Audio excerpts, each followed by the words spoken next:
জানি তাই আমার পরম সৌভাগ্য। গতকাল এক দাদাকে পেয়েছিলাম, আজ এক দাদাকে পেয়েছি। এই দাদাও আমার কীর্তনের পথপ্রদর্শক, যাকে দেখে, যার কথা শুনে আমরা আমাদের কীর্তনের পথ চলতে পারি, আমাদের জীবনটাকে সুন্দর করতে পারি, আনন্দ দিতে পারি, সুখ অনুভব করতে পারি। সব কিছু এই কীর্তনের মধ্য দিয়ে আছে।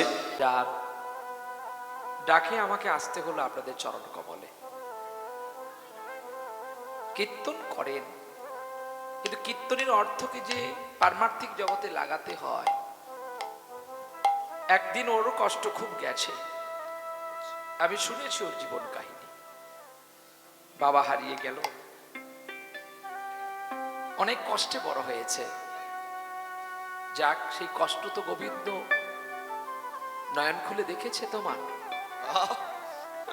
আর সেই কষ্টের অর্থ তুমি প্রতিটি বাড়িতে বাড়িতে হরিনাম প্রচার করে নিয়ে এসে তোমার সেই কষ্টের অর্থকে যে তুমিও বাড়িতে হরিবাসর করেছো, আজ বড় ধন্যবান, বড় ধন্য আমি। আমাকে ডেকেছে বলে তা নয়। আমি প্রথমে যখন ও আমাকে ফোন করে, ভাই, আমি তখন আমার তো ডেট নেই, আমি না বলে দিয়েছি, সোনা ভাই আমাকে বিরক্ত করিস না, আমার ডেট ফাঁকা নেই। ভাগ্যিস আজকেও একজনের ডেটটা ছিল, তার বাড়িতে জন্মাসূচি হয়ে গেছে, যার জন্য ডেটটা পেয়ে গেল, ওর ডেটটা পিছিয়ে গেল, তাই আমি আপনাদের চরণ পেলাম। চলো আমার সেই ছোট্ট ভাইকে আমার বুক ভরা আশীর্বাদ করি, তুমি আরো বড় হও। তৎপরে অনন্ত কোটি বৈষ্ণব, অনন্ত কোটি ব্রাহ্মণের চরণে অনন্ত কোটি প্রণাম। এবং আশেপাশে আছে যত ধর্মের মানুষ, খ্রিস্টান, বৌদ্ধ, জৈন, ইসলাম, সকল মানুষকে আমার ভক্তিপূর্ণ প্রণাম। নিতাই গৌরী প্রেমানন্দে হরি বল হরি বল হরি বল। কারণ আমার কাছে হরিনাম যদিও প্রিয়, কারোর কাছে হরিনাম অপ্রিয় হতে পারে। কারোর কাছে আল্লাহর ডাক প্রিয়, আমার কাছে অপ্রিয় হতে পারে। তা বলে এটা নয় যে উনি আমার শত্রু। কেউ জলকে জল বলতে পারে, কেউ জলকে পানি বলতে পারে, কেউ বাবাকে বাবা বলতে পারে, কেউ আবার ড্যাড বলতে পারে, কেউ আবার আব্বা বলতে পারে। বাবা তো বাবা, তার নাম অনেক হতে পারে। তবে যারা সত্যিকারের শাস্ত্র দর্শন করেন, কোরআন দর্শন করেন, পুরাণ গ্রন্থ দেখেন, বাইবেল দেখেছেন, তিনারা কোনোদিন কোনো জাতির মানুষকে ঘৃণা করে না। জাতি ধর্ম নির্বিশেষে মহাপ্রভু আজকে হরিনাম সংকীর্তন ভারতবর্ষের বুকে প্রচার করলেন। এই হরিনাম প্রচার করেছিলেন কিসের জন্য? জাতি হিংসাটাকে দূরীভূত করার জন্য। কি ভুল বললাম? কি চৈতন্য চরিতামৃতে লেখা আছে, মহাপ্রভু হরিনাম করেছেন মুসলমানকে সঙ্গে নিয়ে। চৈতন্য চরিতামৃত ভালো করে দর্শন করতে হয়। যদি চৈতন্যের কীর্তন গাইব, তাহলে চৈতন্য চরিতামৃত ভালো করে দেখতে হবে। কৃষ্ণদাস কবিরাজ গোস্বামী লিপিবদ্ধ করা আছে, যে কৃষ্ণদাস কবিরাজ গোস্বামী চৈতন্য চরিতামৃতে যেই জায়গায় থাকবে, সেই জায়গায় চৈতন্য ভাগবত বসতে পারেন না। আর যে জায়গায় শ্রীমদ ভাগবত বসবেন, তার আশেপাশে সবাইকে দূরে থাকতে হয়। 18 পুরাণও নয়।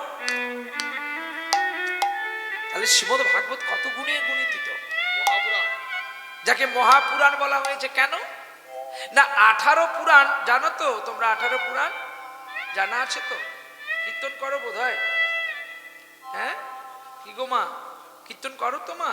বেশ, তো 18 পুরাণ জানতে হবে মা।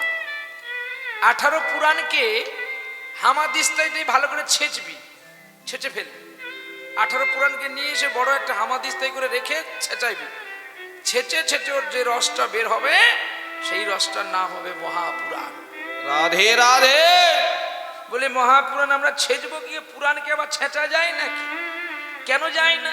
ছোটবেলায় যেমন মা আমাকে বাসক পাতা, শিউলি পাতা, থালকুনি পাতা, কত পাতাকে থেতো করে করে আমি খাবো না, কেন দিত বলো তো? আমার খোকা ভালো থাকবে। কার খোকা? আমার খোকা। এখন বাবা বলে আমার আর মা বলে আমার, আমি কার? কি গো, আমি কার? মাও বলে আমার আর বাবাও বলে আমার, আমি তাহলে কার? কে আমি কে আমার জানে তাপত্র ইহানা জানিলে জীবের কইছে হিত হয়। মা বলে আমার ছেলে, বাবা বলে আমার ছেলে, আমি কার ছেলে? আমরা সবাই কিন্তু বাবারই ছেলে। তাহলে বাবা কোথায় আছে শরীরের মধ্যে? আগে মানুষকে মারুন দেখি, বুঝতে পারবেন তুমি কার ছেলে। বেশি না, এমনি ঠাট্টা করে কেউ কাউকে একটা জোরে থাপ্পড় দাও দেখি, পিঠে করে দাও, গালে না, পিঠে দাও, পিঠে দাও, দিলে বুঝতে পারবে তুমি কার ছেলে। হ্যাঁ? মাস্টার মশাই যখন মারে কি বলে ডাকো? বাবা। বাবার কাছে যখন যাবি তুই হাবা হয়ে যাবি, তার আগে জেনে নে যে কাকে মারলে এখনই সারা হবে। এটাই হচ্ছে ওয়ারেন্টি না গ্যারেন্টি। মারো জোরে কাউকে, মারলে বুঝতে পারবে যে তুমি কার, মায়ের না বাবা। মানুষকে মারলে মানুষ মা গো বলে কাঁদে, বলে কেন না মা তো ওপরে, মা ওপরে, এই মাকে মারলে বাবার গায়ে লাগে। মা মানে চামড়া, চামড়ার পরে মাংস, মাংসর পরে অস্থি সমহার। তাহলে হাড় হলো বাবা, মাংস হলো ঈশ্বর, আর চামড়া হলো মা। তাহলে দুজন বাবাকে একজন মা জড়িয়ে ধরে রেখেছে। দুজন বাবাকে না পরম পিতা আর ইয় জগতের পিতা। পরম পিতা বাতাস রূপে খেলা করেন, মাংস রূপে ধরে রেখেছেন, আর ইহ জগতের পিতা হলো যাকে আমরা জন্মদাত্রী বাবা বলে ডাকি, তিনি হলো অস্থি মানে হাড়। তাহলে এই দুজন পিতার মাঝখানে আমার মা সংসার করছেন। আস্তে তবুও দেখবেন মায়ের বাড়ি নাই। আচ্ছা, মায়ের বাড়ি আছে কি গো? ছোট্ট করে কথা কইয়া ফোন রাখো, ছোট্ট করে কথা বলতে লাগে। লং করে কথা বললে তাহলে উঠে গিয়ে কথা বলতে হবে। আমি বলবো না যে কথা বলো না, কারণ সুবিধা অসুবিধা থাকতে পারে, তো কথা বলতে পারো, কিন্তু আনলিমিটেড নয়, লিমিটেড। আচ্ছা, এখন আর রিচার্জ করতে হয় মোবাইলে? এখন আর মোবাইলে রিচার্জ করতে হয় কি? সরকার ভালো পদ্ধতি বের করে দিচ্ছে। কি হয় কি রিচার্জ করতে হয়? এই না বলছে, রিচার্জ যদি না করে তাহলে ফোন যায় আসে কি করে? খোকা, আর কার্ড ঘষে ঘষে নাম্বার টিপে লোড করতে হয় না, এখন টাকা দিলেই ফোন হয়। এমন বলে আমার ফ্রি কল আছে। ফ্রি কল মানে তুমি টাকা ভরোনি, টাকা ভরা আছে বলে তাই কলটা হচ্ছে। সেটা ছিল লিমিটেড, এটা হচ্ছে আনলিমিটেড। মানে তুমি এই টাকা মারলে এতদিন পর্যন্ত যত খুশি কথা বলতে পারো। আসো এই সংবিধান চিত্তে আমরা প্রত্যেকটি জীব এই মা বাবার অধীনে আমাদের থাকতে হয়। পিতামাতার অধীনে যে সন্তান থাকে সেই সন্তান জগতের বড় আলো দেখতে পায়।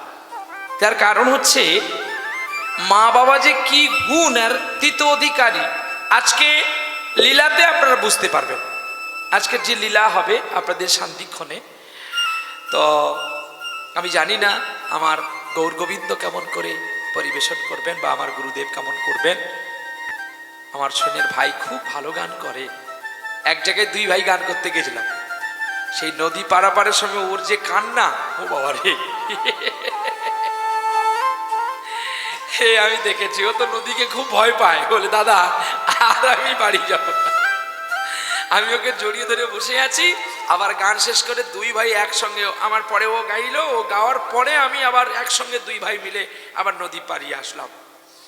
তো অ্যাকচুয়ালি শিল্পী হয়ে শিল্পীর সঙ্গে হিংসে করতে নেই, স্নেহ করতে হয়। তবে দেখবেন একটা বহু জায়গা আপনি খুঁজে পাবেন। আপনাকে যদি কেউ খারাপ বলে, বলুক না, আপনিও কি খারাপ বলেন না। চলো, তোমার গলার তোমার সাদের মালা আমার গোপাল পরবে কালকে সকালবেলা, আমি গলায় নেব না। জানি তাই আমার পরম সৌভাগ্য, গতকাল এক দাদাকে পেয়েছিলাম, আজ এক দাদাকে পেয়েছি। এই দাদাও আমার কীর্তনের পথপ্রদর্শক, যাকে দেখে, যার কথা শুনে আমরা আমাদের কীর্তনের পথ চলতে পারি, আমাদের জীবনটাকে সুন্দর করতে পারি, আনন্দ দিতে পারি, সুখ অনুভব করতে পারি।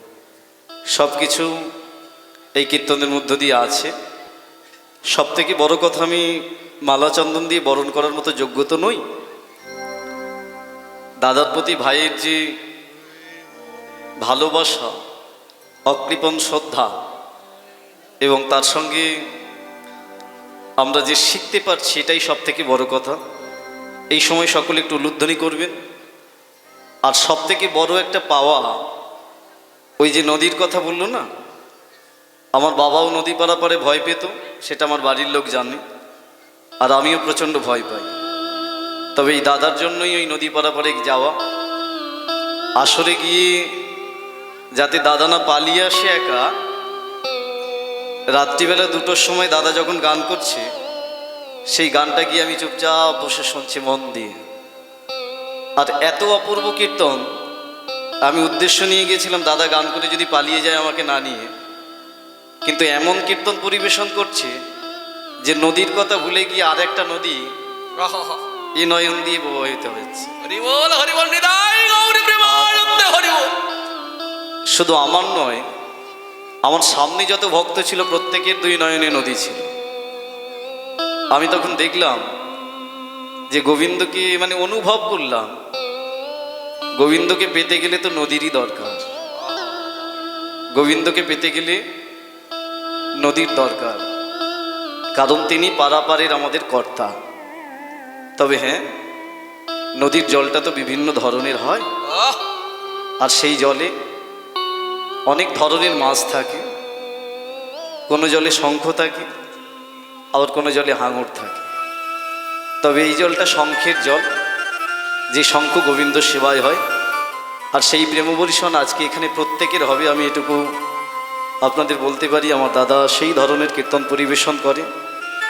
আর দাদার থেকে বড় পাওয়া, আসরে দাঁড়িয়ে আমাকে নিজে বলছে আপনাদের মতো হাজারো হাজারো ভক্তের সামনে যে অরিজিৎ, যদি পরজন্ম বলে কোনো কথা থাকে, তাহলে তুই আর আমি অন্তত একই মায়ের গর্ভে যেন 2 ভাই হয়ে আসতে পারি। আমি তখন শুধু শুনে বলেছিলাম, গোবিন্দ, যদি সামান্য কিছু তোমার চরণে আমি দিতে পারি, আমার দাদার এই নিবেদনটা তুমি শোনো। কারণ ভাই হয়ে যদি দাদার চরণতল পাই, তাহলে হয়তো এ জীবনে আরো পথটা সুন্দর হতে পারে। যার বাবা নেই, সে ছেলেটাকে যদি সমাজে এগিয়ে কেউ দিতে পারে, তার বড় দাদা। সেই দাদা এসেছে, দাদার কীর্তন শুনুন। আর আমি কিছু বেশি বলবো না, একটু উলুধ্বনি হরিধ্বনি হবে, আর এই সময় একটু মালা চন্দন দান।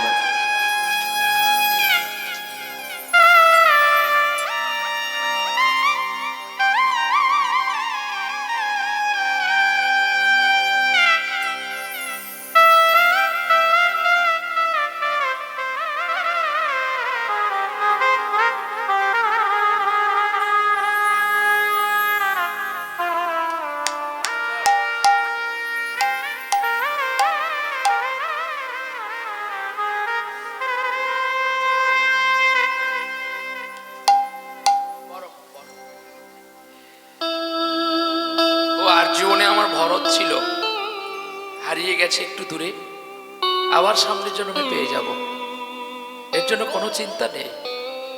ওর বাবা থেকে যেমন বাবার ভালোবাসা পেল না, আমার থেকেও আমি পেলাম না।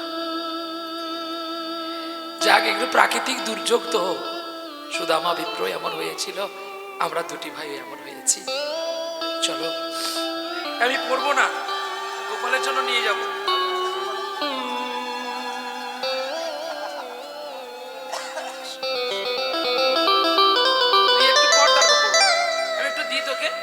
আরেকটি কথা বলি, কালকে তদন্তদা বলছিল না যারা কীর্তন করে পাগল, 2টোই পাগল। নিতাই গৌর। তুলেছিস তো, কালকে লাইভ হবে তো। আচ্ছা, করে করি। আর এই যে ভাইটি আমার, এই ভাইটি দাদাকে খুব ভালোবাসে। দাদার কীর্তন শুনে ও ভালোবেসে, ওর মনের ইচ্ছে যে দাদাকে আমি একটা মালা দেব। তোমার মালা আমি পরবো না, তোমার মালা গোপাল পরবে কাল সকালবেলা। আমি গলায় হবে একবার গলায় নিয়ে, দাদার কাঁধে নিয়ে ওই মালাটি গোপালের গলায় যাবে। চলে আসো, তুমি চলে আসো। এই চোখটা পড়া। হ্যাঁ, উলুধ্বনি জোর করে একটু উলুধ্বনি।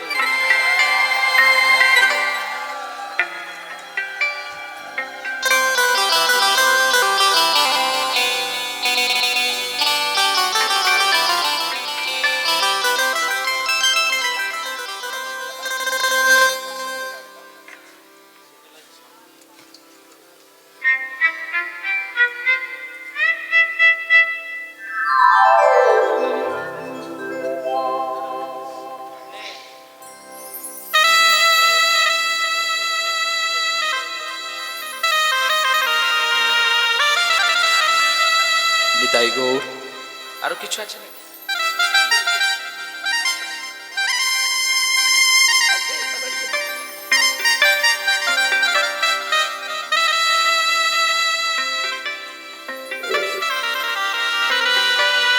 এবার আমি বলছি আর একটা ভালো করে ছবি তো। হ্যাঁ। দুটো জিভ পড়ে।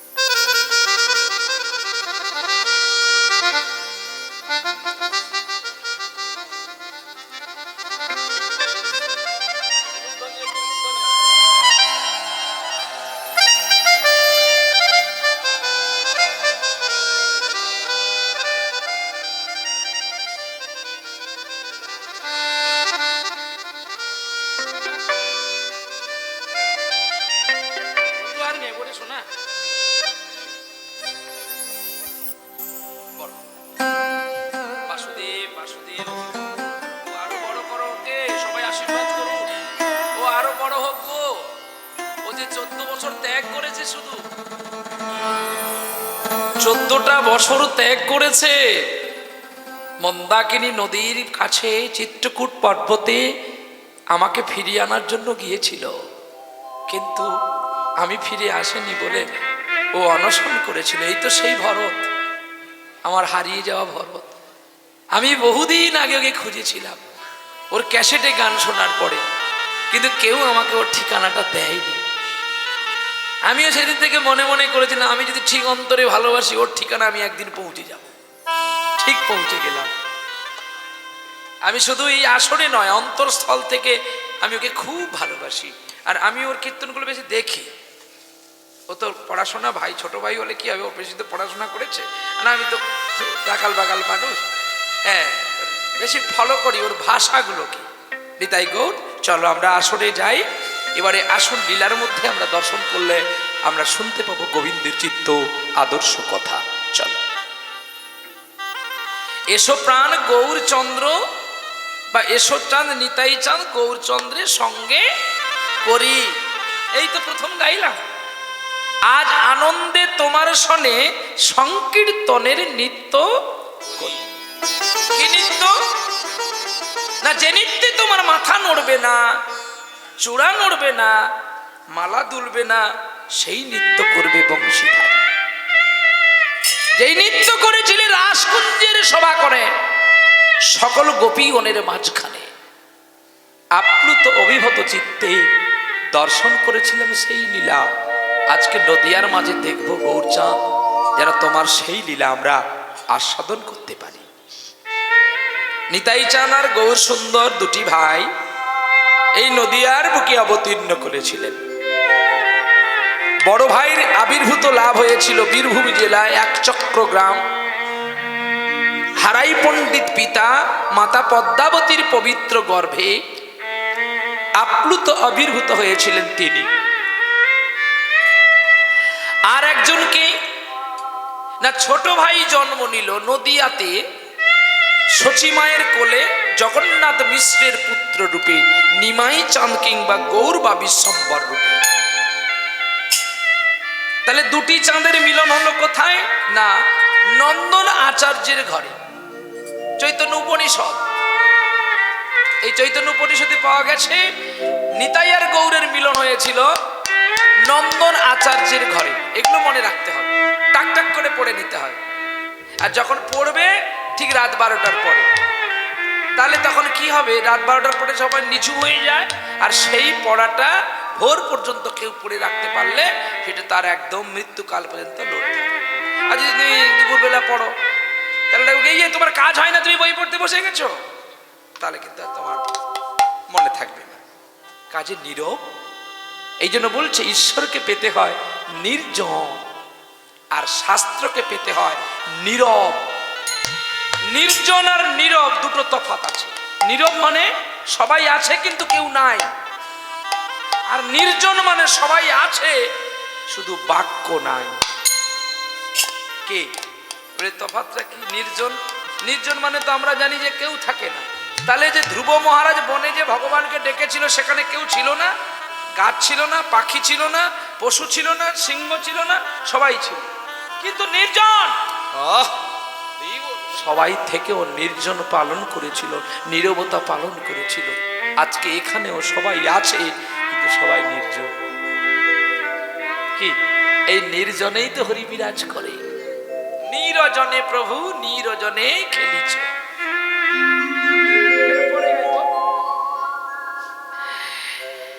তাই সেই নীরব আর নির্জন, এই নীরব নির্জনের মাঝখানে ঈশ্বরকে খুঁজতে হবে। আজ এদিকে আমার গৌর চাঁদকে দেখে, নিতাই চাঁদকে দেখে একজন পদকর্তা এক পাশে দাঁড়িয়ে দুটি বাহু তুলে কেঁদে কেঁদে বলছে গো নিতাই পদ কমল কোটি চন্দ্র সুশীতল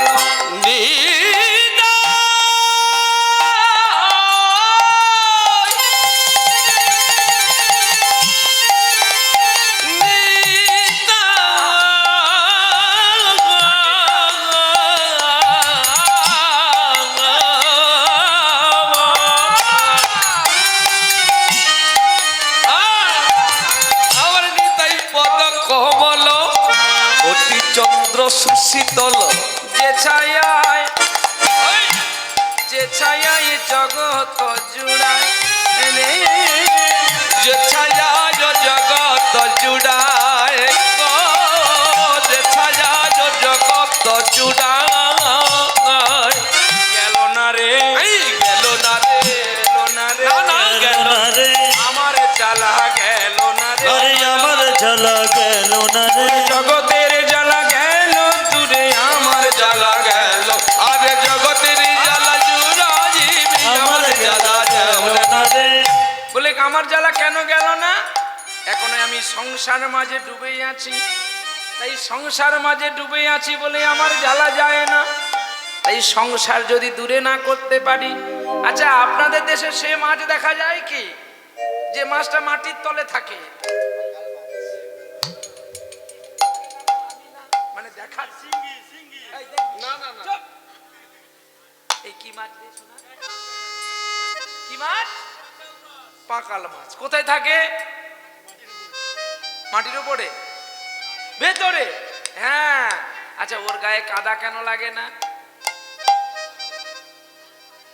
তোমরা ধরতে যাও কাদা মাদা হয়ে যাও, ওর গায়ে কেন কাদা লাগে না? হ্যাঁ, বডি লোশন দেওয়া থাকে। দেখবি তোকে বলতে বলছি বডি লোশন না থাকে।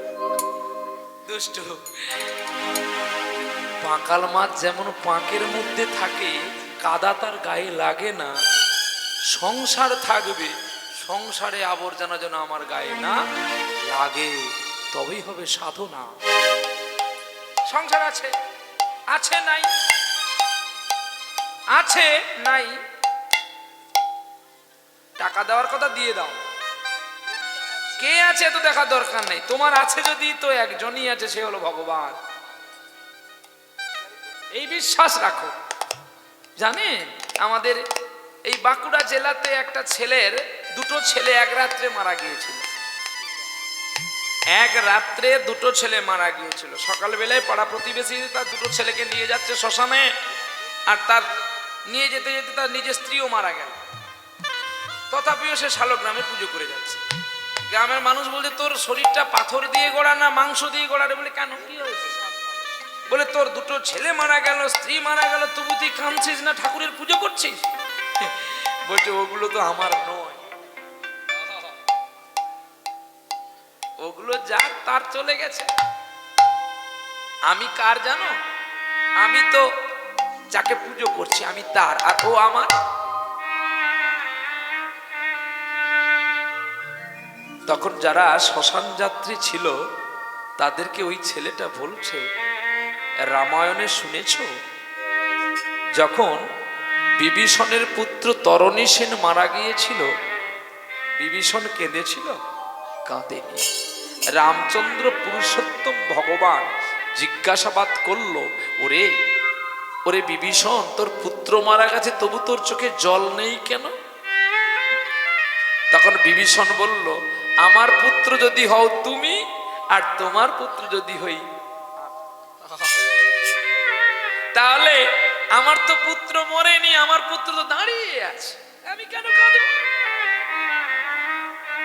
না তাহলে তরণী সেন তোর কে?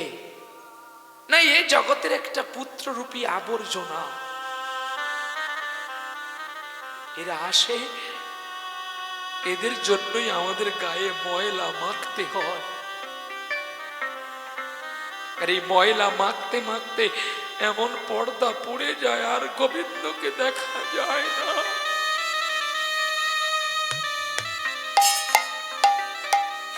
এই সংসার পোষণ করতে করতে আজকে পুজো করব না কালকে করব, এই করতে করতে এমন পর্দা পড়ে যায় আর দেখা চোখেও তাকে আর দেখা যায় না। ঠিক এমন যেদিন হতে পারবো সেদিন হয়তো তার কৃপা পাবো। চলো প্রেম সে বলো রাধা রানী কি জয়। তাই এত লোকের জ্বালা জুড়ালো, আমার জুড়ালো না হেন নিতাই বিনে ভাই, রাধা কৃষ্ণ পাইতে না। হেন নিতাই বিনে ভাই, রাধা কৃষ্ণ পাইতে নাই। দৃঢ় করি ধর নিতাই রিপা, দৃঢ় করি ধর নিতাই পায়, দৃঢ় করি ধর নিতাই পায়। সে সম্বন্ধ নাহি যার, বৃথাই জন্ম গেল তার। সে সম্বন্ধ নাহি যার, বৃথা জন্ম গেল তার। সে সম্বন্ধ নাই যার, বৃথাই জন্ম গেল তার।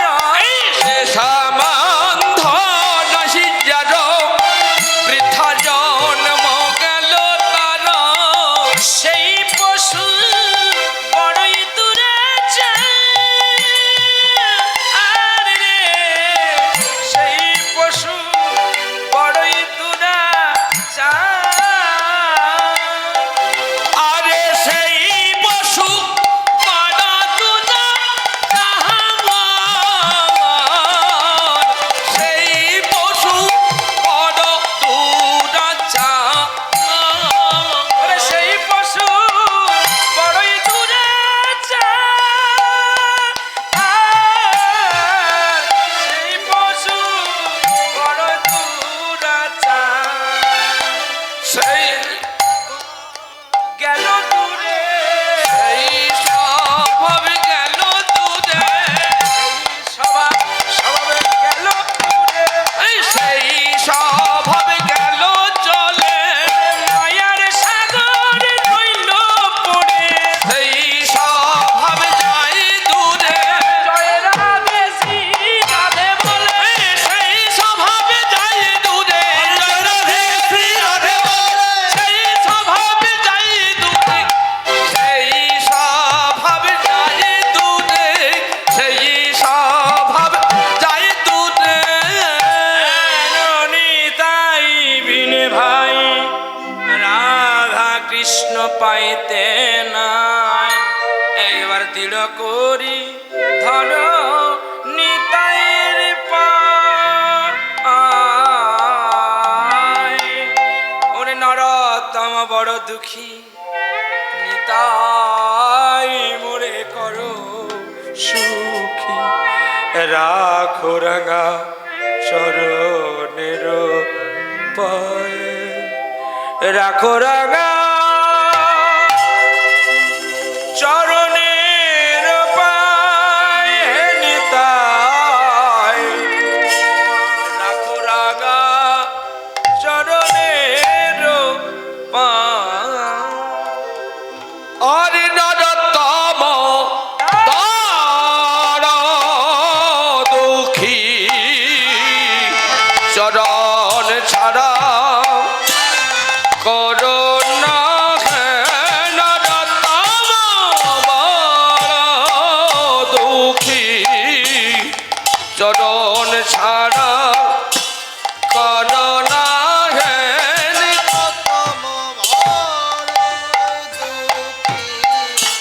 চরণ ছাড়া ও বাবা করোনা হে নরতমা বড়ই দুঃখী চরণ ছাড়া করোনা যে নরতমা বড় দুঃখী চরণ ছাড়া করোনা হে নরতম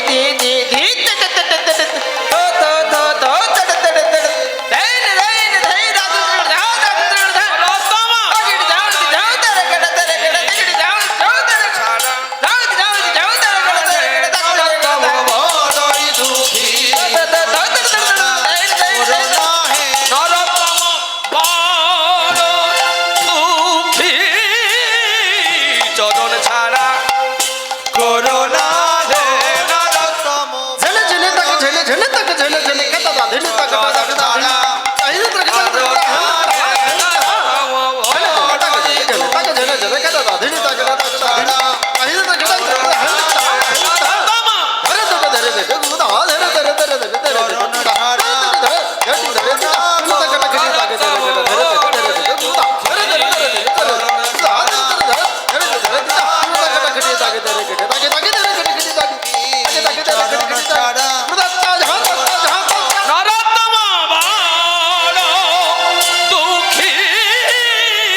চরণ ছাড়া করোনা যে নরকম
বড়ই দুঃখী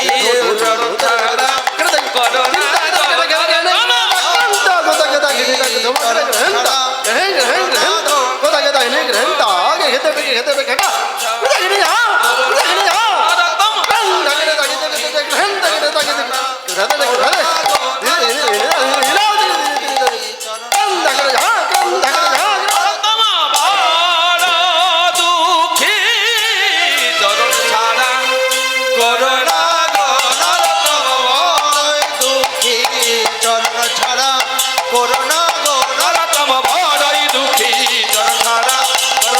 বড়ই দুঃখী চরণ ছাড়া করোনা গো নরতম বড়ই দুঃখী চরণ ছাড়া করোনা গো নরতম বড়।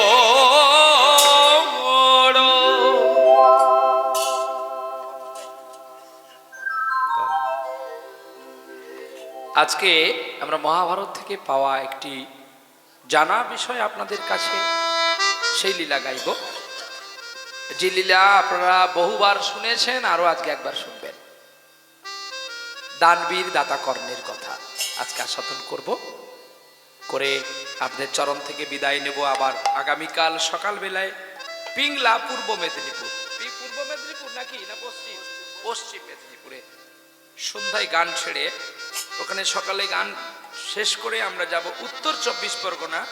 ভাই যেখানে গান গাইতে যাবে কালকে, আমি ভাইয়ের পরে আবার গাইব। চল যাই সেখানে। ভগবানকে কি করে পাওয়া যায় আজকে তার প্রমাণ সাক্ষ্য ভাগবত এবং মহাকাব্য পুরাণ বলল। চলো আবার সেই কাছে যাই, সবাই মিলে একবার হাত জোড়ো করি, বৃন্দাবনে যাব। বৃন্দাবনময়ং ধাম যমুনায়াম দক্ষিণাম শুদ্ধ স্ফটিত সংস্থাপনার্থায় কল্পবিক্ষ সুশোভিতম নানা বর্ণনাং কুসুমানাম রেণুভি পরিপূর্ণিতাম দয়োদ বৃন্দাবনে গ্রাম্যং গোবিন্দ স্থান। আজ কেন গো